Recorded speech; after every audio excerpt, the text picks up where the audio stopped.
자, 주일 오후 성경 공부를 시작하도록 하겠습니다. 자, 금주도 성도가 받는 시험과 유혹에 대해서 공부할 텐데요. 오늘은 이제 시험의 종류들,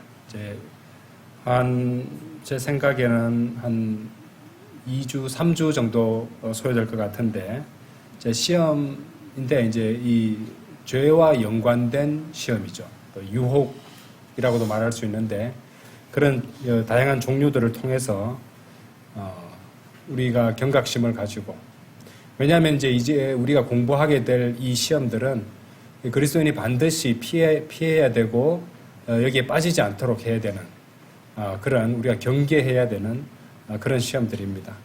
그래서 어떤 것들이 있는지 공부함으로써 우리가 대비 태세를 굳건하게 해야 하는 그런 계기를 마련하고자 합니다. 네, 성도가 받는 시험과 유혹, 시험의 종류들에 대해서 공부해 보도록 하겠습니다. 우리가 반드시 경계하고 피해야 되고 결코 빠져서는 안 되는 그런 시험들이죠. 이 첫 번째가 불신입니다. 불신. 의심하고 믿음 없는 것을 말하죠. 그래서 마귀는 지속적으로 이렇게 강력한 시험을 보내고 또 그것을 이용해서 하나님의 약속을 의심하게 만듭니다. 성도로 하여금 하나님의 약속과 하나님의 말씀을 의심하게 만들고, 또 우리 각각의 삶에서 실제적으로 역사하시는 하나님을 의심하게 만듭니다. 그래서 믿음 없게 만들고 의심하게 만드는 것을 주요 목표 가운데 하나로 삼고 있습니다. 그래서 여러분들도 생활하시다 보면은 하나님의 말씀을 굳게 붙잡고 또 믿음과 확신이 이렇게 충만할 그런 순간도 있지만은 여러 가지 일을 겪거나 감정적으로 불안전하게 되면은 의심이 생기는 것이에요. 그러니까 하나님의 말씀은 있지만 그것을 나에게는 마치 적용되지 않는 것처럼 느껴지기도 하고, 좀 더 자세히 말하자면 그렇게 느끼는 경우도 있다는 것입니다. 그래서 마음이 약해지게 되고 믿음이 흔들리게 되고 의심하게 되는데, 그때 마귀는 이제 그런 상태를 보면서 자신에게 있어서 가장 가까운 사람을 이용해서 자신이 원하는 말을 갖다 그 사람 안에 넣어주어서 그대로 얘기하게 이렇게 만들 수도 있어요. 그래서 사람을 이용한다는 것이죠. 이제 살펴보게 될 이 욥기 2장에 나오는 욥의 아내가 그 대표적인 예입니다. 욥의 아내는요, 사탄을 대신해서 하나님을 촉구하라고 욥에게 요구하고 하나님을 저주하라고 욥에게 촉구했다는 말이죠. 하나님을 저주하라 이런 식으로 이제 마귀가 원하는 그 단어 그대로를 갖다가 욥에게 강요했단 말입니다. 한번 찾아보도록 하겠습니다. 욥기 2장 3절에서 5절 한번 열어보세요. 욥기 2장 3절에서 5절. 우리 전체 얘기를 보면서 마귀가 어떻게 사람을 통해서 역사하는 것인지. 그러자 주께서 사탄에게 말씀하시기를, 너는 나의 종 욥을 숙고해 보았느냐? 그는 완전하고 올바른 사람이요 하나님을 두려워하고 악을 기피하는 자로서 땅에는 그와 같은 자가 아무도 없느니라. 그런즉 비록 네가 그를 대적하여 나를 움직여 그를 까닭없이 멸하려 하였을지라도 그는 여전히 그의 온전함을 고수하고 있느니라 하셨느니라. 이때 사탄이 주께 대답하여 이같이 말씀드렸더라. 피부에는 피부이오니 진정 사람은 자신의 생명을 위하여 자신이 가진 모든 것을 줄 것이니이다. 그러나 이제 당신의 손을 내밀어 그의 뼈와 그의 살에 손을 대소서. 그리하시면 그가 당신의 얼굴에 대고 당신을 저주할 것이니이다. 그러자 주께서 사탄에게 말씀하시기를, 보라, 그가 너의 손 안에 있느니라. 그러나 그의 생명은 남겨둘지니라 하셨느니라. 그렇게 사탄이 주의 면전에서 물러나 밖으로 나갔고 그의 발바닥부터 그의 정수리까지 심한 종기들로 욥을 쳤더라. 사탄이 직접적으로 욥을 쳤습니다. 8절에 보시면 그리하여 그가 질그릇 조각을 자신에게로 취하여 자신의 온몸을 긁었더라. 그리고 그가 제들 가운데 앉았더라. 자, 이제 9절에 욥의 아내가 하는 말을 눈여겨보시기 바랍니다. 그때 그의 아내가 그에게 말하기를, 당신은 아직도 당신의 온전함을 간직하고 있는가? 하나님을 저주하고 죽으라 하였더라.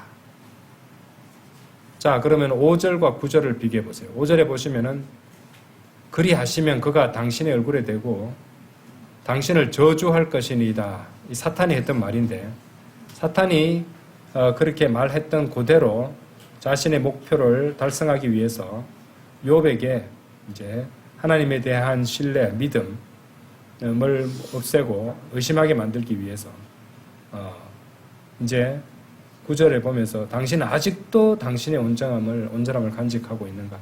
이 말도 그대로 이제 마귀가 하는 말처럼 보입니다. 그죠? 야, 이래도 안 해? 이래도 하나님을 저주 안 해? 이런 느낌이에요. 하나님을 저주하고 죽어라. 그러니까 사탄이 하고자 하는 말 그대로 아내가, 가장 가까운 사람인 아내가, 남편에게 있어서는 가장 가까운 사람인 아내가 그렇게 사탄의 말을 그대로 이제 욥의 귀에 대고 하고 있었단 말이죠. 그래서 소름 끼치는 장면이 아닐 수 없습니다.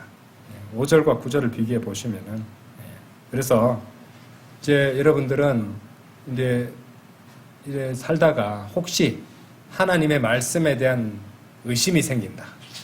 하나님의 신실하심에 대한 회의가 생긴다. 또는 과연 내 삶에서 하나님께서 역사하시는가? 이런 것들에 대해서 다른 생각이 생긴다면요. 즉각적으로 이 마귀가의 공격이 시작됐구나. 내가 이제 영적으로 믿음적으로 봤을 때 위험한 상태에 있구나 하고 정신을 바짝 차려야 된다는 것입니다. 이렇게 가까운 사람, 특히 아내를 통해서 이 사탄이 아내를 통해서 남편에게 영향력을 끼치려고 하는 그런 장면들이 성경에 찾아보면 어렵지 않게 찾아볼 수 있습니다. 우리 잘 아시는 아담의 아내 이브가 아담이 하나님께서 금하신 그 선악의 지식의 나무 열매를 먹도록 먹으라고 보냈잖아요. 그죠? 그 장면이 있고요. 그 다음에 창세기 16장 2절 한번 열어보세요. 창세기 16장 2절. 아브라함도 이제 그렇게 영향을 받은 적이 있습니다. 창세기 16장 2절. 그런즉 사레가 아브라함에게 말하기를 이제 보소서 주께서는 제가 아이를 낳지 못하게 하셨나이다. 제가 당신께 간구하오니 제 하녀에게 들어가소서. 혹시라도 제가 그녀를 통해 자식들을 얻어볼 수 있을까 하였더라. 그러자 아브라함이 사레의 음성에 경청하였더라. 이제 아내가 했던 말들은 하나님의 약속을 이렇게 이제 믿음이 약해져서 그죠? 안 해도 되는 일을 그죠? 굳이 해서 지금 오늘날 그렇게 해서 태어난 그 이삭이 아닌 이스마엘이 지금 그 후손들이 이스라엘에게 얼마나 큰 위협이 되고 있습니까? 그죠? 안 해도 되는 그런 골칫거리 문제들을 다 일으킨 그런 결과를 낳았다는 말이죠. 그죠? 자, 그 다음에 다윗의 아내 미칼의 경우도 있어요. 사무엘기하 6장 20절 한번 읽어보세요.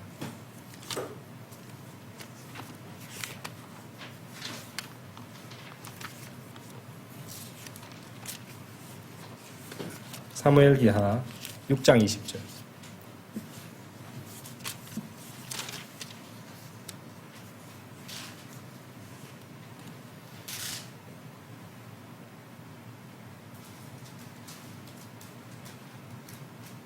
(14절) 먼저 보세요.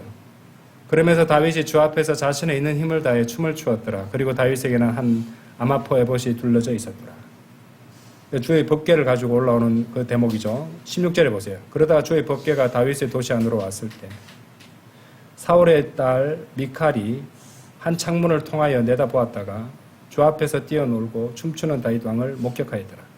이에 그녀가 자신의 마음속으로 그를 멸시하였더라.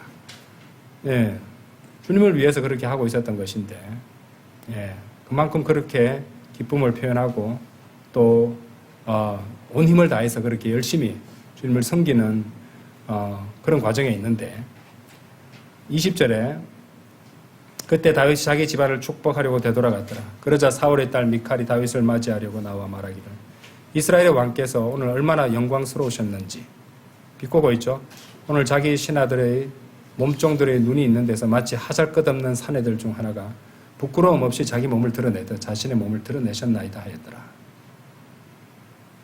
이에 다윗이 미칼에게 이같이 말하였더라. 그것은 주 앞에였으니 그분은 그대의 아버지와 그의 온 집 앞에서 나를 선택하시어 나를 주의 백성 곧 이스라엘을 다스리는 치리자로 임명하신 분이시리라. 그러므로 나는 주 앞에서 뛰놀리라. 또 내가 이보다 더 천박해지고 나 자신의 눈에 천해지더라도 그들에게는 곧 그대가 언급한 여종들에게는 내가 존경을 받으리라.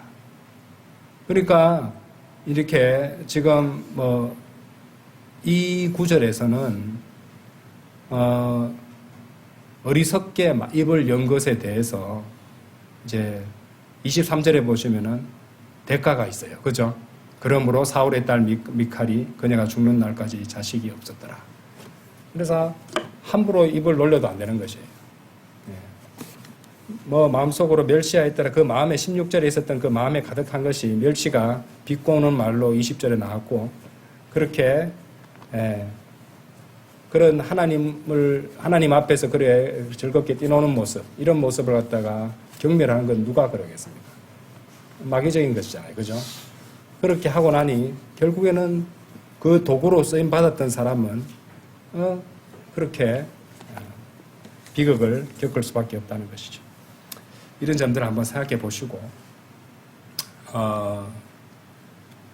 하나님께서 이제 주신 약속들을 굳게 붙잡고 믿음이 흔들리지 않도록 해야 되고 오히려 그 믿음을 갖다가 저버리게 하고 옆에서 부추기는 사람은 오히려 그 사람이 그렇게 한 것에 대해서 거둬야 될 것이 생길 수 있다는 것. 참 조심해야 된다고 봅니다. 자, 두 번째는요, 우리가 이제 피해야 하고 주의해야 될 두 번째 종류의 시험이자 유혹은요, 주제 넘게 추정하는 거죠. 추측이에요, 추측. 주제 넘은 추정이라고 제가 적어놨는데. 그러니까 쉽게 말해서 하나님의 말씀을 자기 본의적으로 그냥 끌어와서 곡해하고, 그죠? 잘못 적용하는 데 있어서 그런 추측을 쓴다는 거예요. 분명하지 않게 말이죠. 자, 이것이 바로 마귀가 하나님의 말씀을 곡해하고 있는 장면이 나오는 대목에서 찾아볼 수 있는데요. 마태복음 4장 6절 한번 열어보세요. 마태복음 4장 6절에 보시면은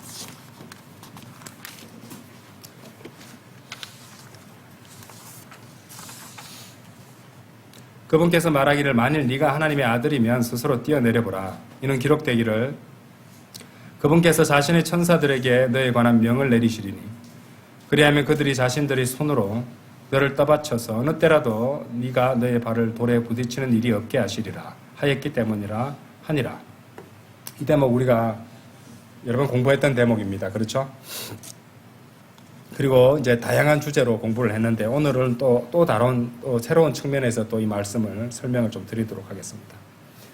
왜냐하면 이제 이것과 연관해서 많은 이제 이 목사들 그리고 설교자들, 사역자들이 이런 주제 넘은 추정이라는 추측이라는 그런 덫에 빠져들 수 있습니다. 그리고 사역자들뿐만이 아니라 어느 정도 성경을 공부하고 또 공부해서 어느 정도 잘 알고 있다고 생각하는 자신하는 그런 이 성도들, 바이블 빌리버 성도들도 이 같은 시험에 얼마든지 빠져들 수 있습니다. 왜냐하면 거의 모든 사람이 좀 이렇게 뭐라고 할까요? 추측하고 가정하는 경향이 다 있습니다.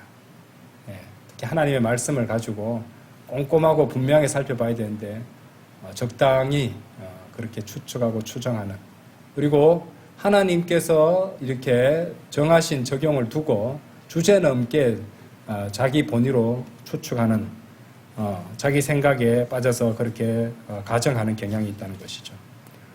목회자나 사역자 같은 경우에서는 어떤 중요한 판단을 앞두고 어떤 사안에 대해서 이제 결정을 내릴 때 그런 일이 벌어질 수 있고요.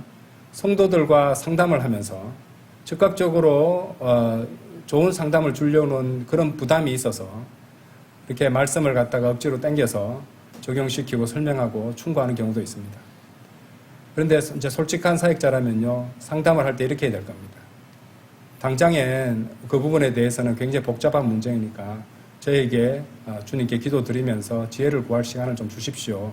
그게 차라리 더 정직하고 오히려 더 좋은 충고를 줄 수 있는 계기가 됩니다. 무턱대고 목사도 사람인데 어떤 거 했다고, 원론적인 것은 누구나 기존에 알고 있는 것들은 명백한 것들은 할 수 있지만은 이제 이렇게 은밀하고 좀 모호한 부분들도 있거든요. 예, 그래서 성급하게 판단할 수 없는 부분들도 있으니 그런 부분들에 대해서는 충분히 기도하고 하나님의 말씀을 읽고 또 성령님의 인도를 구하는 과정에서 그렇게 해야 된다고 봅니다. 적극적으로 하다 보면은 이런 오류를 범할 수가 있다는 것이죠. 자, 일반적으로 봤을 때 그렇게 되는 이유는 이제 주의 깊게 성경을 공부하지 않아서, 그리고 또 기준이 되는 그런 신학에 대해서 필수적인 어떤 뼈대나 이제 기준, 핵심적인 교리 이런 것들이 제대로 놓이지 않은 그런 경우에도 이런 일이 생겨날 수 있고요. 또 뭐니 해도 이제 또 이렇게 성경 맥락 안에서 1차적으로 성경을 해석할 수 있어야 되는데 맥락과 상관없이 그렇게 해석할 때도 이런 일이 생길 수 있습니다.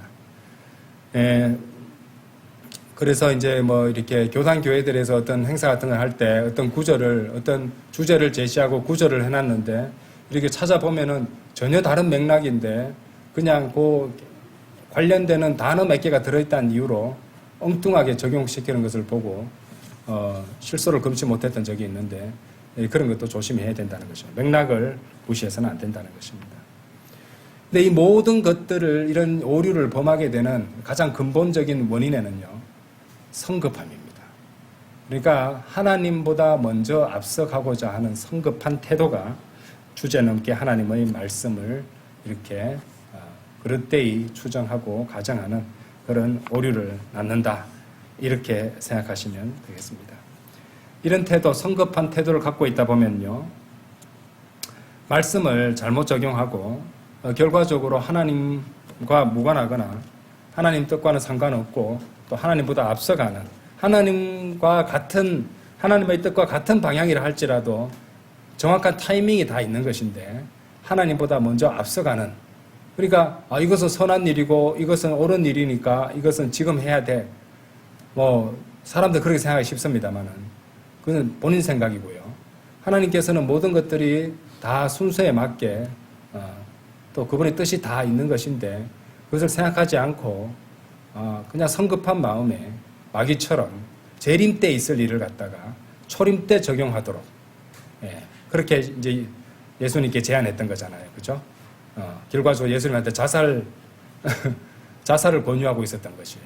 하나님은 이제 하나님 말씀대로 다 하시는데. 그렇죠? 그래서 이런 경우를 우리는 경계해야 된다. 그렇죠? 그래서 이제 마태복음 4장 6절에서 마귀가 이제 예수님을 시험하는 방식에서는 하나님의 말씀을 인용하되 그 말씀의 적용을 왜곡하고 잘못 해석해서 하나님의 뜻이나 또 명령, 그분께서 이렇게 말씀을 기록하신 원리인 그 바른 경륜에 따라서 말씀을 바르게 나누지 않고, 그렇죠? 잘못 적용한 예라고 볼 수 있습니다. 그러니까 이제 이 같은 경우에서는 초림 때는 이런 일이 생기지 않는데 어쨌든 하나님께서는 너를 지켜주시고, 너 뜻대로 네가 그렇게 어떤 일을 하더라도 하나님께 다 지켜주시고 다 좋게 해주실 거야, 이런 식으로 이제 자기 보호적인 그런 이제 부분을 갖다가 강조하면서 이제 말씀을 잘못 적용하고 있는 그런 예가 되겠습니다. 그러니까 사탄은 지금 예수님께 이 재림 때 있을 그 적용될 그 말씀을 초림 때 적용하게 만들므로써 동시에 자살을 충동질하고 있었고, 동시에 하나님은 어쨌든 나를 반드시 지켜주실 거다, 이런 생각을 갖도록 만들고 있었어요. 육신을 입고 오신 하나님한테 그래 이 정도 되면 당신 정도 되면은 당연히 이렇게 해도 무조건 해주실 거다. 이런 식으로 제안을 하고 있었던 것이죠. 그래서 결국에 이것은 뭐냐면요. 사탄이 예수님으로 하여금 그 시험에서 말하고 있는 것은 성경 말씀을 제시했잖아요. 이 성경 말씀을 제시한 이 성경 말씀을 적용할 때 오직 너 본의적으로 생각해서 적용해봐라 라는 말이었어요. 사람들이 보통 하나님 말씀을 읽을 때 자기 본의적으로 자신이 받아들이니까 자기 본의적으로 해석하는 부분들이 많습니다. 본인 삶에 적용해야 될 부분들이 있기 때문에 그것 자체가 나쁘다 말할 수 없어요. 이 말씀 나의 생활에 적용하고 또 이 말씀에 나를 비춰보고 이 말씀으로 나를 무장하고 이 말씀으로 나의 잘못된 부분을 바로잡는다. 그건 좋은 겁니다. 그런데 하나님께서 정하신 그런 타이밍이라든지 어떤 그런 하나님의 계획들이 다 있는데 그것을과는 상관없이 어쨌든 나한테는 다 잘되게 해주실 거야. 이런 식으로 해석하게 만드는 것은 마귀의 유혹이 된다. 이렇게 생각하셔야 됩니다. 그래서 이제 그거는 자기 중심적인 해석이 되는 것이고 하나님의 뜻을 찾아서 그것을 따르고 거기에 순종하는 것이 아니라 이제 하나님의 권능을 나 자신을 위해서 다 끌어서 사용하겠다는, 그렇죠? 하나님의 권능을 나 자신과 나 자신의 이익을 위해서 끌어서 쓰겠다는, 조종하겠다는 그런 죄를 짓는 것이에요. 그렇죠? 이런 것들을 조심해야 된다. 그래서 이 성경을 알고 믿는다고 주장하면서 이제 성경을 마음대로 적용해서 자신의 판단을 정당화하는 것은 잘못된 것이죠. 그렇죠? 예. 그래서 어느 정도 성경을 알고 많은 설교를 했던 설교자들, 목사들도 자신의 그릇된 판단과 생각을 갖다가 그 사람들도 성경 구절을 가지고 와가지고 자신을 뒷받침할 겁니다. 그렇죠? 예. 그런 것은 죄가 된다는 것이죠. 자, 기본적으로 충분히 기도하고 성령님의 인도를 구한 다음 성경은 바르게 나누어서 해석하고 적용해야 된다는 것이죠. 그렇지 않고서 이것은 분명히 나를 위한 하나님의 뜻이야. 예. 이 말씀대로 그냥 나에게 적용해서 나는 어쨌든 잘 될 거야. 이런 식으로 하나님의 뜻을 구하지 않고 하는 것은 오류라는 것을 아셔야 됩니다. 자, 결국 그렇게 하는 것은 교만에서 나온 것이죠. 교만함에서 나온 그런 태도고요. 이것은 그야말로 주제넘게 추정하는 것은 주제넘게 추정하고 주제넘게 행동하게 되는 것입니다. 자, 이것이 결국에는 하나님께는 아주 이렇게 뭐라고 할까요? 아주 심한 모욕이 될 수 있어요. 성경 구절에 나옵니다. 민수기 15장 30절 열어보세요. 민수기 15장 30절. 민수기 15장 30절 보시면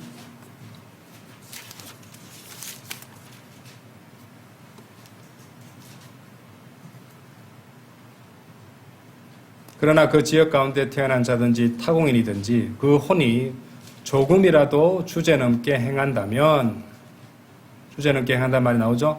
바로 그 혼은 주를 모욕하는 것이라. 그런즉 그 혼은 자기 백성 가운데서 끊어지고.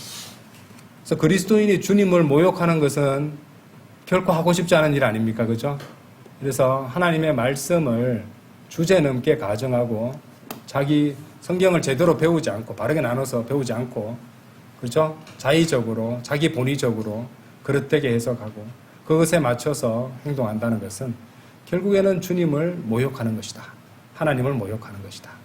이 점을 명심하시기 바랍니다. 자, 그리스도인이 피해야 되는 유혹 세 번째는요, 사탄 숭배예요. 아무리 그래도 그리스도인이 무슨 사탄 숭배를 할까봐. 예, 맞습니다. 바른 정신이 있다면 사탄 숭배할 일이 절대 없습니다. 그렇죠? 예. 우리 중 어느 누구도 사탄을 숭배한다고 직접적으로 이 사탄에게 경배하고 숭배하는 그런 경배 행위를 하는 사람은 없을 것이에요. 그런데 드물기는 하지만 사람이 극단적이고 절망적인 상황에 처하면은 이런 말도 안 되는 전혀 평소 때라면은 생각조차 하지 않는 그런 산탄 숭배에 넘어갈 수도 있다고 봅니다.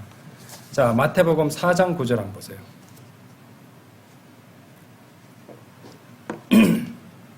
마태복음 4장 9절 보시면은 그러고 나서 그분께 말하기를 만일 네가 엎드려 내게 경배하겠다면 이 모든 것들을 내가 너에게 주겠노라 하니라.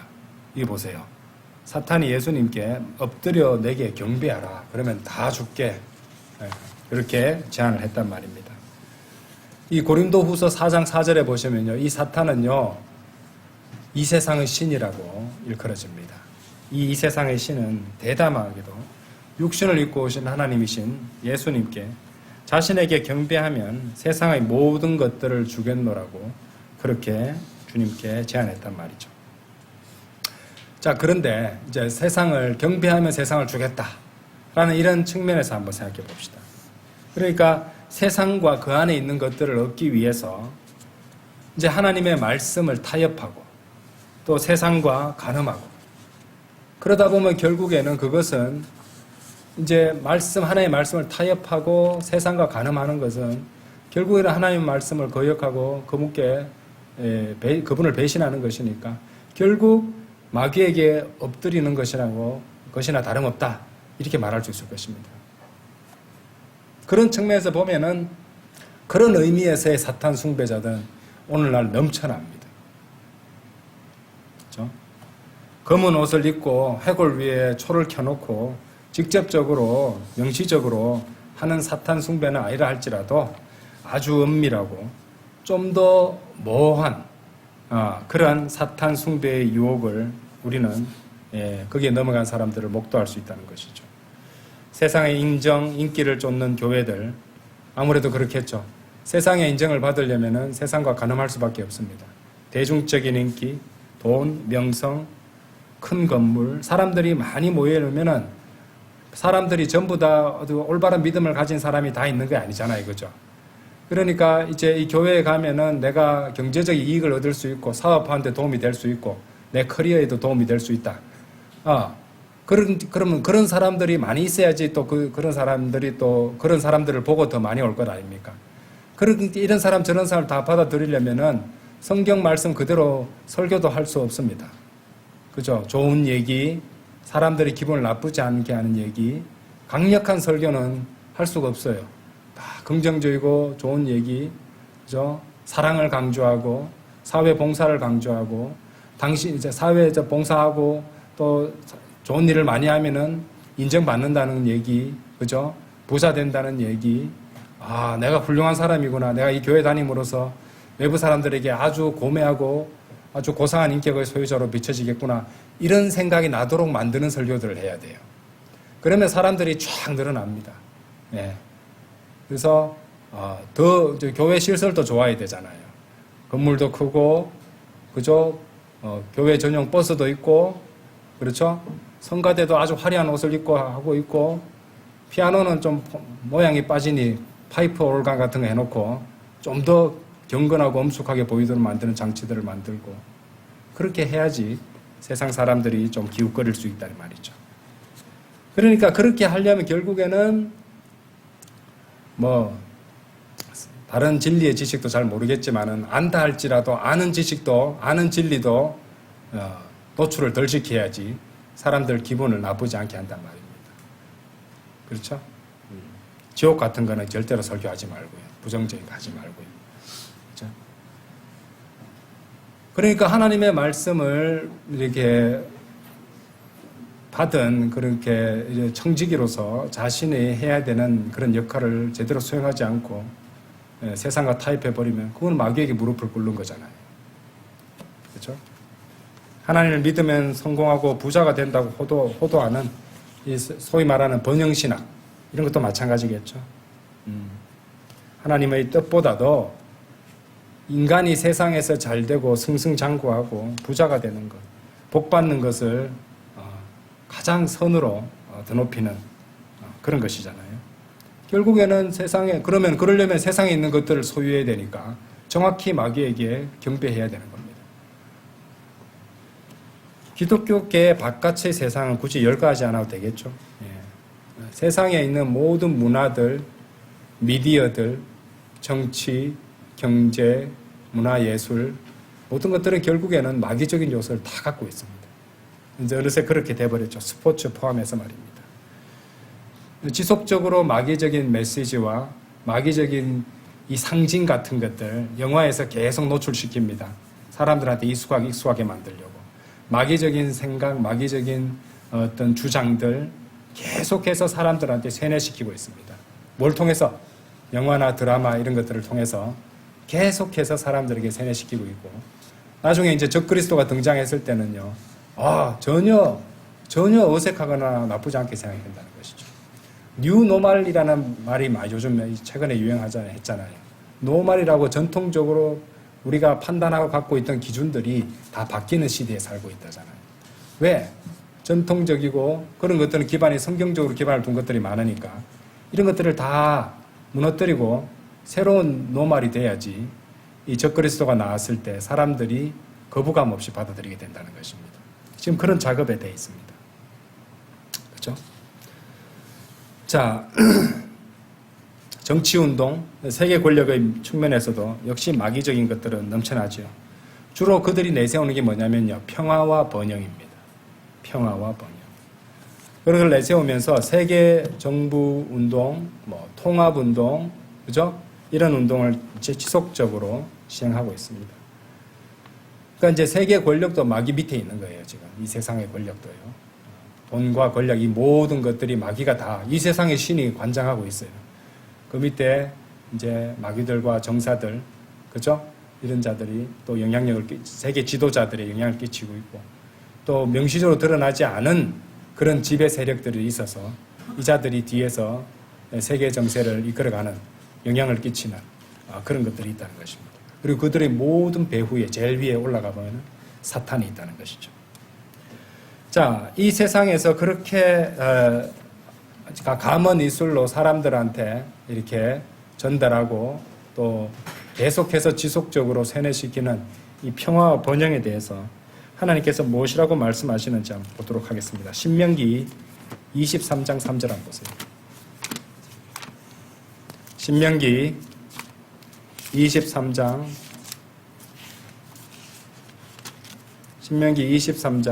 3절. 신명기 23장 3절부터 6절까지 보겠습니다. 암몬족과 모압족은 주의 회종 가운데로 들어오지 못하리라. 심지어 그들은 그들의 10대까지도 계속해서 주의 회종 가운데로 들어오지 못하리라. 이는 너희가 이집트에서 나올 때 그들이 길에서 너희를 빵과 물로 맞이하지 아니하였기 때문이며, 그들이 너를 저주하고자 메소포타미아의 푸돌에서 너를 대적하여 부올의 아들 발람을 고용하였기 때문이라. 그럼에도 불구하고 주 너희 하나님께서 발람의 말에 경청하려 하지 아니하셨느니라. 오히려 주 너희 하나님께서 그 저주를 너희에게 복으로 바꾸셨으니 주 너희 하나님께서 너를 사랑하셨기 때문이라. 이 말씀 참 아름답죠? 예. 우리가 세상에 있는 그런 시류에 끌려가지 아니하고 지키다 보면은 이제 그들은 우리에게 저주를 할 겁니다. 그렇죠? 그들이 아무리 우리를 저주한다 할지라도 우리를 사랑하신 하나님께서는 그 저주를 복으로 바꿔주실 것입니다. 그래서 그 길에서 이탈하시면 안 돼요. 주님을 따라가는 길에서. 자, 근데 6절 보세요. 이제 이 자들이 이제 타협을 하고 우리 통합하자고 할 겁니다. 그런데 너는 너의 모든 날들 동안 계속하여, 보이죠? 계속하여라는 말을 하셨어요. 왜냐하면 중간중간에 그런 시도들이 자꾸 생길 것이니까 계속하여 그들의 화평도 그들의 번영도 구하지 말지니라. 그들하고 타협하고, 그죠? 예. 그들을 갖다가 회정 가운데로 들어오게 만드는 것. 그죠? 예. 서로 결합하는 것. 이런 것들에 경계를 하라고 주님께서 말씀하시는 것입니다. 하나님의 원수들과 통합할 수 없는 부분들. 그들에게 복음을 전하기 위해서 그들과 함께하는 부분도 있을 수 있지만은 그들과 함께 죄악을 나누고 하나님을 대적하기 위해서 그들과 타협하고 통합하는 것은 그리고 그걸 통해서 당장의 눈앞에는 어떤 물리적인 혜택과 이익이 있을 수 있어요. 그게 바로 그들이 말하는 뭡니까? 평화와 번영입니다. 여기 나오죠, 그렇죠? 예. 그들의 화평도 그들의 번영도 구하지 말지니라. 요즘 이렇게 세상에서 가장 이렇게 정치인들 입에서 많이 나오는 말들이 평화와 번영이에요. 평화와 번영. 성경에는 화평과 번영으로 나오지만은 일맥상통합니다. 그죠? 근데 그들이 주장하는 화평과 번영을 구하지 말라고 명령하셨어요. 그렇죠?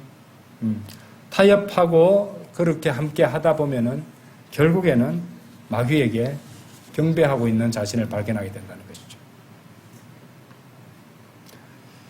자, 이 경고의 말씀은 참으로 이 마지막 날들을 살아가고 있는 우리에게 시사하는 바가 크다고 봅니다. 오늘날 이렇게 보시면요, 강력하고 지속적으로 반복적으로 마귀적인 화평과 번영의 메시지가 그런 영향력이 성도들을 흔들고 있는 시대에 살고 있거든요.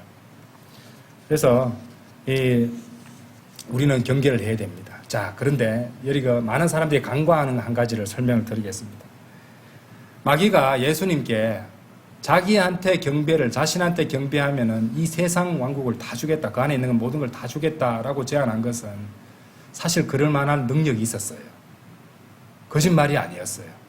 그러니까 나중에는 준다고 약속을 하겠지만은 결국엔 속여서 결국에는 자신이 다 지배하게 되는 건 맞습니다. 그런 의미에서는 거짓말 맞는데 일시적으로 아니면 그러니까 눈에 띄게 겉으로 보기에는 세상 왕국을 주는 것처럼 보일 수는 있었단 말이에요.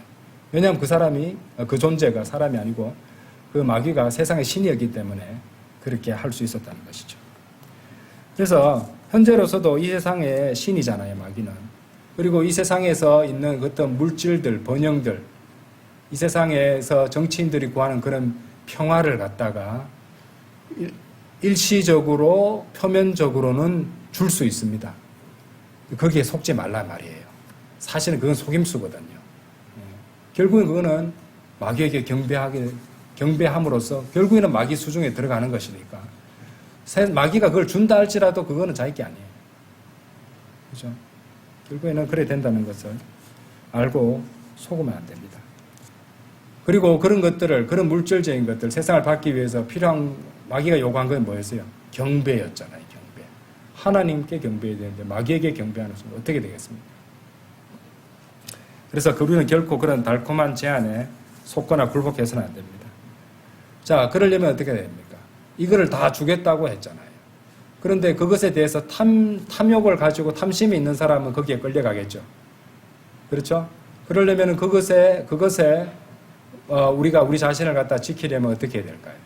가진 것에 만족할 줄 알아야 돼요. 예. 지금 현재 가진 것들에 대해서 감사들을 드리고 또 하나님의 기록된 말씀, 성경 기록을 붙잡고, 예. 그리고 단호하게 거절해야 됩니다. 하나님께만 경배드려야 되고, 하나님만 섬겨야 된다는 것이죠. 주님께서 그렇게 하셨잖아요. 마귀가 그렇게 제안했을 때 주님께서 이런저런 말씀 정확하게 하시지 않았습니다. 그렇죠? 예. 단도직입적으로 단호히 거절하시고, 사탄아, 여기서 너는 물러가라. 이는 기록되기를 너는 주 너의 하나님께 경배하고 오직 그분만을 네가 섬길지니라 하였기 때문이라. 야, 너 물러가라. 예.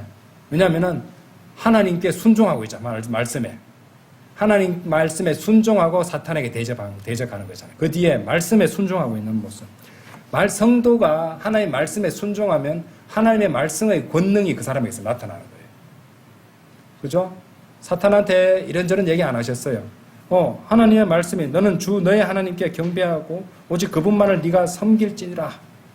이렇게 말씀하셨고 나는 이 말씀에 순종한다. 나는 하나님의 말씀에 순종한다. 넌 떠나가라. 이제 맞으면 하나님의 말씀에 순종하면은 하나님께서 우리를 대신해서 싸워주시는 거예요. 그분의 권능으로 사탄을 몰아낼 수 있단 말이죠. 그래서 물러나라. 그러니까 하나님의 말씀을 순종하지 않으면서 그냥 사탄아 물러나라. 십자가 들고 난리쳐봐야 아무 소용 없습니다. 하나님의 말씀에 불순종하면서 무슨 하나님의 권능이 그 사람에게 나타날 수 있겠습니까? 그렇죠? 그래서 결코 이렇게 타협하거나 장황하게 말 늘을 거 필요 없습니다. 하나님의 말씀에 단순하게 순종하고 그 말씀을 주장하고, 그렇죠? 애당초 그런 유혹에 노출되지 않으려면은 하나님께서 지금까지 우리에게 주셨던 그 복들을 하나하나 세어보면서 그것들에 대해서 감사들을 드리는 것. 이런 것들이 굉장히 주요하다 말씀드리겠습니다. 자, 성도가 피해야 될 이제 유혹. 이제 네 번째는요, 교만입니다. 교만. 네, 교만입니다. 다니엘서 4장 한번 가보실까요?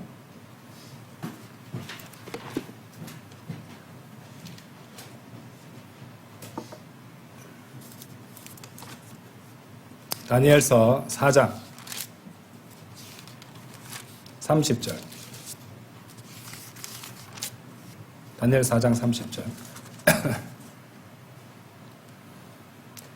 왕이 일러 말하기를 이 위대한 바빌론은 내가 왕국의 집을 위하여 또 나의 존엄의 영예를 위하여 나의 권세의 막강함으로 건설한 것이 아니냐. 내가 나의 이런 식으로 나가 많이 나오죠. 그죠? 예. 자, 이 대목을 제대로 이해하려면 앞절들도 같이 봐야 되는데 27, 28절도 보세요. 오 왕이여, 이런 이유로 저의 조언이 당신께 기꺼이 받아들여지게 하소서. 그리하여 의로서 당신의 죄들을 단절하시고 가난한 자들에게 자비를 보이심으로써 당신의 죄악들을 단절하소서. 혹 그것이 당신의 평강을 길어지게 할까 하나이다. 죄악들을 단절하라 그랬죠. 그런데 28절에 보시면은 이 모든 일이 네부카드네자르 왕에게 임하였도다. 다니엘의 충고에 경청하지 않았어요. 그래서 앞서 얘기했던 그 모든 것들, 경고와 조언을 받았음으로써도 회개하지 않고 마음을 완악하게 했기 때문에 결국 자신의 교만에 더욱더 빠져들었고, 지금 30절에 하는 말들은 교만의 극치를 보여주고 있습니다. 그렇죠? 예. 그래서 이렇게 이제 다니엘이 경고했던 그 모든 일이 네부카드네자르 왕에게 다 일어났다는 것이죠. 여러분들이 한번 생각해 보세요. 우리가 구원받지 않은 사람에게 복음을 전하면서 지옥에 대해서 얘기하잖아요. 심판에 대해서 얘기하잖아요. 이 경고해 주는 건데 그 경고를 듣고도 전혀 무시하고 그냥 교만하게 세상을 살아가는 죄인들하고 똑같은 모습입니다. 지금 보세요. 다니엘은 분명히 그 27절 그 위에서부터 시작해서 이런 재앙이 올 수 있다. 심판을 받게 된다. 이런 일이 있으니 회개하라. 그렇게 말했는데 그 복음을 전해 듣고도 제가 약간 비유적으로 말씀드리는 겁니다. 네부카드네자르 왕은 전혀 변화가 없었습니다. 회개하지 않았어요. 그래서 시간이 많이 지났어요. 이 모든 일이 네부카드네자르에게 임하였도다. 29절 보세요. 12달의 끝에라고 했잖아요. 그죠? 1년이 흘렀습니다. 그죠? 12달의 끝에 그가 바빌론 왕궁의 궁전안을 거들었더라. 그렇게 오랜 세월 동안에 거들먹거리면서 궁전안을 거닐고 있었어요. 그리고 자랑하고 있었죠. 이 위대한 바빌론은 내가 왕국의 집을 위하여 또 나의 존엄의 영예를 위하여 나의 권세의 막강함으로 내가 건설한 거다. 이런 식이었죠. 잘못된 말이고 잘못된 생각이죠. 사실 네부카드네자르가 그렇게 할 수 있던 것은 하나님께서 그렇게 넘겨주셨기 때문에 그렇게 했던 것이에요. 그러니까 하나님께 돌아가야 될 모든 그 영광을 본인한테 돌리고 있었던 그런 교만한 죄를 짓고 있었습니다. 그죠?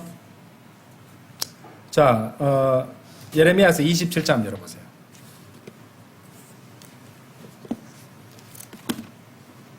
예레미야서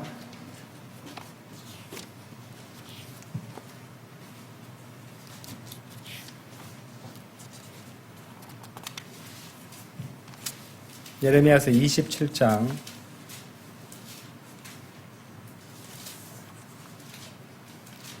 1절에서 8절까지인데 다 시간 관계에서 다 읽어보지는 않고 다른 말씀 한 말씀만 보면 다 나옵니다. 6절에 보세요. 그런즉 이제 내가 이 모든 지역들을 나의 종 바빌론 왕 네부카드네자르의 손안에 주었노라. 그리고 내가 들짐승들도 그를 섬기도록 그에게 주었노라.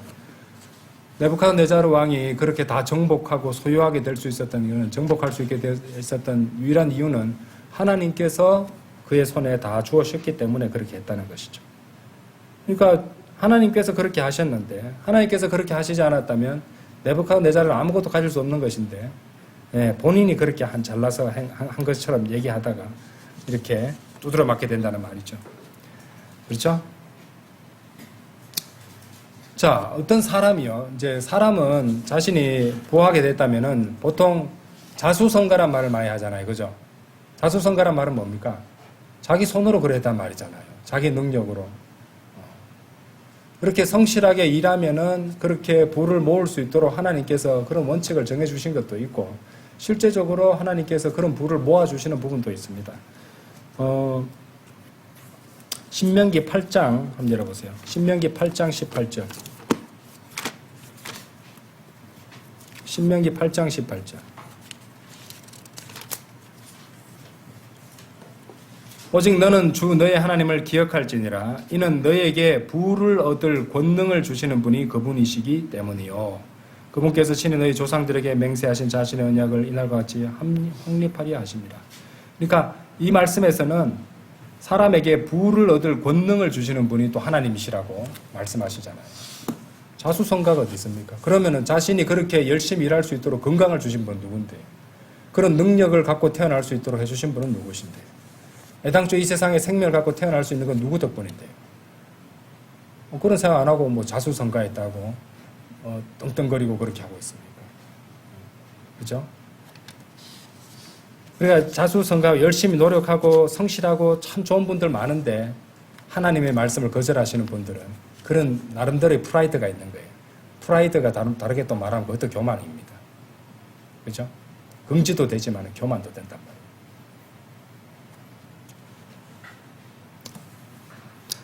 자, 하나님은 어떤 분이시냐? 하나님은 교만한 시선을 미워하십니다. 잠언 6장 17절에 나오죠.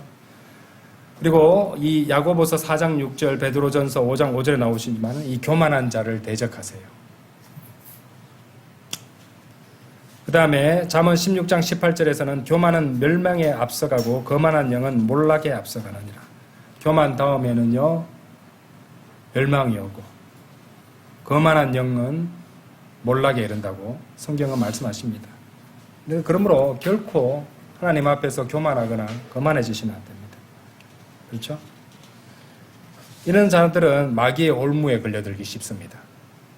마귀의 올무에 걸려들기 쉬워요. 그게 마귀의 유혹이었고 덫이었고 올무입니다. 디모데전서 3장 7절, 디모데후서 2장 26절 관련 구절을 아주 읽어보십시오. 네부갓네살은 어땠습니까? 자기 자랑을 끝내지도 못하고 다 끝내지도 못하고 높은 보좌에서 떨어져 짐승처럼 되어버리고 말았습니다. 하나님께서 그렇게 짐승처럼 만드셨단 말이죠. 교만으로 너무 우쭐해져 있어서 그런 자들은, 하나님을 대적하는 자들은 하나님께서 그 사람 정신을 나가게 만드세요. 무섭죠? 돌아버리게 만든다 이 말이에요. 그래서 성경 시편 49편 20절 이렇게 말씀하세요. 영의 가운데 있어도 이해하지 못하는 사람은 멸망하는 짐승들과 같도다. 이렇게 말씀하신다는 것이죠. 구원받지 않은 사람들이 정확히 그렇습니다. 너무 안타깝죠? 전도서 9장 한번 열어보세요. 전도서. 이 세상에서 별로 뭐라고 할까요? 권력도 없고 종기도 받지 못하고 누가 보면 굉장히 소박한 삶을 살아가는 분들, 평소에 보면은 자신을 내세우지도 않고 그렇게 되게 잘난 것도 없는 것을 자기가 스스로 잘 알고 이런 사람도요, 예수 그리스도를 증거하면은 굉장히 교만해집니다. 필요 없다고. 이상하죠? 그렇죠? 예수님 앞에서는 전부 다 굉장히 교만해져 버려요. 복음을 거절하는 것이 그렇습니다. 나는 그거 없어도 된다는 거잖아요. 예수 그리스도 필요 없다는 거잖아요. 전도지를 주는데 필요 없어요는 예수 그리스도가 필요 없다고 말하는 거잖아요. 예수 그리스도 없으면 지옥에 가는데 뭐가 필요 없다는 거예요? 그분 없이는 제대로 살 수 없는데. 그거는 너무 이상하게 생각하는 거 아닙니까? 그래서 자신들은 정상이라고 생각하지만 성경은, 제가 그분들 욕하는 거 아닙니다. 성경이 무엇이라고 말씀하지는 않고 보세요. 전도서 9장 3절 보세요. 이것은 헤아리에 이루어진 모든 일들 가운데 하나의 악이니 곧 모두에게 하나의 일이 있다는 것이라. 진정 사람들의 아들들의 마음이 또한 악으로 충만하여 그들이 살아있는 동안, 잘 보세요, 광기가 그들의 마음속에 있나니 그러고 난 뒤에 그들이 죽은 자들에게로 가느니라. 광기, 미칠 광자입니다, 여러분들. 미쳐 있다는 거예요. 교만하게 하나님의 말씀, 복음을 거절하면은 그렇게 미친 마음 가운데 계속 살아가는 겁니다. 너무 안타깝죠. 예. 그런데 하나님께서 다니엘서 4장 36절 들어보세요.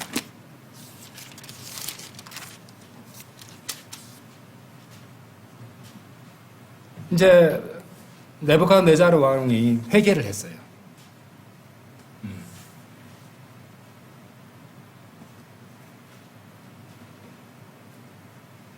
34절에 보시면 먼저 그리고 그때 그날들의 끝에 나 느부갓네살가 하늘을 향하여 나의 눈을 들어보았도다. 그리하여 나의 명철이 내게로 되돌아왔으니 내가 지극히 높으신 분을 찬양하였고 내가 영원토록 살아계시는 분을 찬송하고 공경하였으니 그분의 통치권은 영원한 통치권이요 그분의 왕국은 대대로 이어지느니라.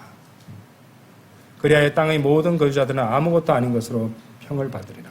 그리고 그분께서는 하늘의 군사 안에서와 땅의 거주자들 가운데서 그분의 뜻에 따라 행하시느니라. 그는 즉 아무도 그분의 손을 보류시키거나 그분께 말씀드리기를 당신께서는 무엇을 하시나이까 할 수 없느니라. 하늘을 향하여 자신의 두 눈을 들어보았도다. 이제 하나님을 의식하고 하나님께 향했습니다. 그렇죠? 죄인이 땅에 있는 걸 보다가 하나님께로 돌이키는 마음의 변화가 회개입니다. 회개. 이 회개와 더불어서 우리가 선포하는 복음을 믿고 받아들이게 되면 그 사람은 구원을 받게 돼요. 그죠? 느부갓네살도 하나님께로 향했어요. 그죠? 그걸 회개라고 본다면은 그렇게 느부갓네살 왕이 회개를 했을 때 어떻게 됐습니까? 진정으로 회개했을 때 하나님께서 그를 회복시켜 주셨는데 그에게 뭐라고 말씀하시냐면은 36절에 바로 그 시간에 나의 이성이 나에게 되돌아왔도다. 그리고 나의 왕국과 영광을 위하여 나의 영예와 광명이 나에게 되돌아왔도다. 나의 좋은 자들과 나의 고관들도 나를 찾아왔도다. 그래 내가 나의 왕국 안에서 확고히 세워졌고 탁월한 존엄이 나에게 더해졌도다.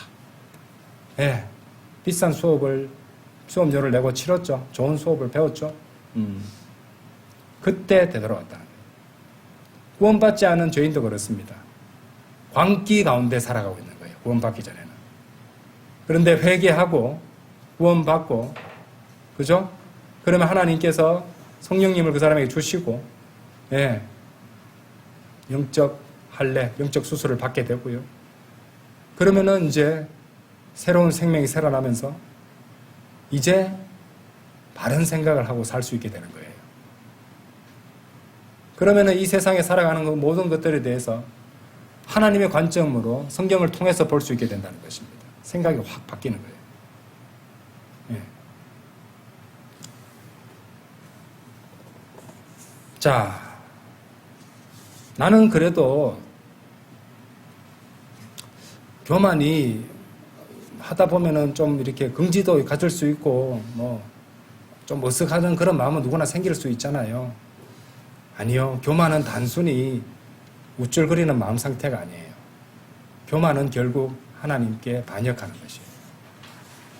교만은 하나님께 대한 반역입니다. 사탄이 교만한 마음이 생겼을 때 반역은 이미 시작되고 있었던 것이에요. 에스겔서 28장 2절 한번 보십시오. 에스겔서 28장 2절.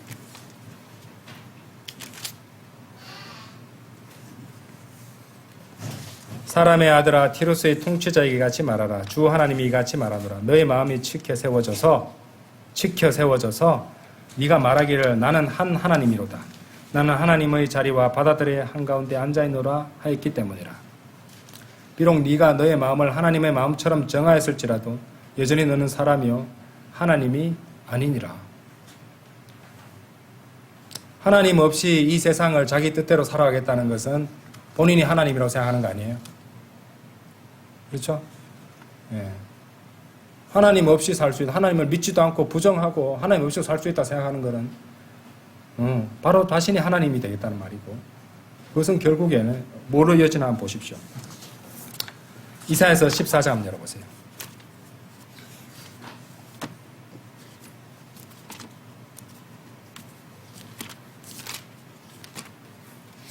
이사야서 14장 3절이에요.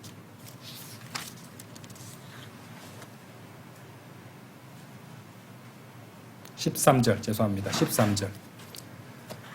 이사야서 14장 13절. 이는 네가 너의 마음속으로 이렇게 말했기 때문이라. 내가 하늘로 올라가겠노라. 이미 마음속에 자신이 하나님인데 당연히 그럼 하늘로 올라가야 되잖아요. 그죠? 본인이 마음속으로는 본인이 하나님이 됐는데, 내가 나의 보좌를 하나님의 별들 위로 크게 높이겠노라. 내가 북쪽의 측면들에 있는 회중의 산 위에도 앉겠노라. 내가 구름들의 높은 곳들 위로 올라가 가겠노라. 그래서 뭐라고 말합니까? 내가 지극히 높은 분처럼 되겠노라. 내가 하나님처럼 되겠다는 것입니다. 교만은 그렇게 하나님에 대한 반역과 연결되어 있는 것이에요. 단순한 어떤 우쭐거리는 거 이런 거라고 생각해서는 곤란합니다. 그러므로 사람을 우쭐거리게 만들고 그 마음이 치켜 세워 올려지게 만드는 그런 마귀의 속삭임을 거부해야 됩니다. 그래서 그리스도인들은 항상 이런 생각, 주님이 옳습니다. 그게 주님의 정당하심을 입증하는 거라 그랬잖아요. 그죠? 저는 틀렸습니다. 주님만이 옳습니다. 우리 삶의 모든 길에서 그분을 인정하는 거예요. 그게. 그죠? 그게 그분의 정당함을 입증하는 것이고요. 예. 나는 괜찮은 사람이야. 주님, 이 정도는 제가 알아서 할게요. 피곤하시죠? 쉬세요. 이건 제가 알아서 할게요. 거기서부터 교만이 시작되는 겁니다. 어떤 바이블 빌려 목사님 그러더라고요. 주님, 저는 쪼답니다. 항상 그런 마음, 진심으로. 저는 쪼답니다. 바보 쪼답니다. 진심으로 그런 하나님 앞에서. 그러면은 이제 마귀가 교만 가지고 시험하기 힘들겠죠. 그죠? 뭔가 안다고, 뭔가 지혜롭다고, 뭔가 할 수 있다고 하다 보면은 이제 마귀가 옆에 와서 치켜 세워 올리고 그렇게 된다는 것이죠. 그렇죠? 제가 이제 교만을 가지고 이제 두 가지 대상을 염두에 두고 말씀을 드리고 있는 걸 이제 감지하셨죠. 그죠? 구원받지 않은 죄인에 대해서, 구원받은 성도에 대해서. 그러니까 교만이라는 것은 구원받기 전이나 구원받기 후나 우리가 참으로 경계해야 되는 마귀의 유혹이고 시험인 것입니다. 항상 경계하셔야 돼요. 자, 그런 마귀의 속삭임을 거부한 채로 있으면 안 됩니다. 우리는 어떻게 해야 되느냐? 예수 그리스도의 겸손을 배워야 됩니다. 이까지 아셔야 돼요. 그냥 거부한 것으로 다 됐다고 생각하시면 안 됩니다. 거부하면 다시 돌아가게 되어 있습니다. 또. 우리는 철저하게 응징해야 되잖아요. 그죠? 거부한 거 딱 거기서 막은 것에 그치지 않고 철저하게 응징해야 되는 것인데, 바로 그것이 빌립보서 2장 6절 9절에서 배울 수 있는 예수 그리스도의 겸손을 배우는 것입니다. 자, 빌립보서 2장 6절 9절 말씀 보도록 하겠습니다. 빌립보서 2장 6절에서 9절. 그분께서는 하나님의 형체로 계시기에 하나님과 동등하심을 강탈하는 것으로 생각하지 않으셨느니라. 그러나 스스로 이름 없이 되셨으며 자기 위에 종의 형체를 취하셨고 사람들과 같은 모습이 되셨느니라. 그리고 사람들과 같은 모양으로 발견되신 그분께서는 스스로 겸손하시어 죽음 곧 십자가의 죽음에 이르기까지 순종하셨느니라. 이런 이유로 하나님께서도 그분을 지극히 높이셨으며 그분께 각각의 모든 이름 위에 있는 한 이름을 주셨느니라. 그렇죠? 자, 여기 아주 귀한 원리가 나와 있습니다. 그리고 여기는 사탄의 반역과 완전한 대조를 이루는 말씀이 바로 이 말씀이라고 볼 수 있습니다. 이사야서 14장 13절과 대조를 이루는 말씀은 빌립보서 2장 6절에서 9절 말씀이라고 저는 생각합니다. 완전히 대조를 이루죠. 주님께서는 십자가의 죽음에 이르기까지 순종하시고 겸손하셨어요. 우리를 구원하시고 우리에게 그 겸손의 본을 남겨주셨습니다. 자, 그렇게 하셨기 때문에 하나님께서도 9절에 보시듯이 그분을 지극히 높이셨어요. 먼저 겸손하시니까 하나님께서 그분을 지극히 높여주셨잖아요. 그렇죠? 마귀는 그렇게 하지 않았죠. 내가 올라가겠다고 했잖아요. 교만을 한껏 불리다가 완전히 떨어져 버리잖아요. 그렇죠? 가장 낮은 곳까지 떨어지게 되잖아요. 그런데 겸손한 사람은 나중에 주님께서 지극히 높여주신다는 그런 원리를 보여주신 것이 예수님을 통해서 우리는 주님의 본을 받아서 따라야 된다는 것이죠. 그리고 참된 겸손, 그 겸손으로 이 남은 날들을 살아가야 돼요. 그리고 주님을 겸손하게 섬기면 나중에 주님께서 우리를 정해진 때가 되면 높여주신다는 겁니다. 아시겠죠? 그래서 이런 오늘 4가지를 배웠습니다. 불신과 주제넘게 추측하고 추정하면서 말씀을 곡해하는 것. 그 다음에 직접적인 사탄 숭배는 아니라도 말씀과 타협하고 세상을 가늠하는 것은 사탄에게 무릎 꿇는 일종의 사탄 숭배라고 말할 수 있다는 것. 그리고 교만. 이 4가지 유혹에 대해서 잘 이제 설명을 드렸으니까 잘 이해하셨으리라 생각합니다. 잘 알고 경계심을 늦추지 마시고 오늘 배우신 것 앞으로도 계속 배우겠지만은 이런 유혹들에 결코 빠지지 않도록 하셔야 됩니다. 아시겠죠? 다 같이 기도드리겠습니다.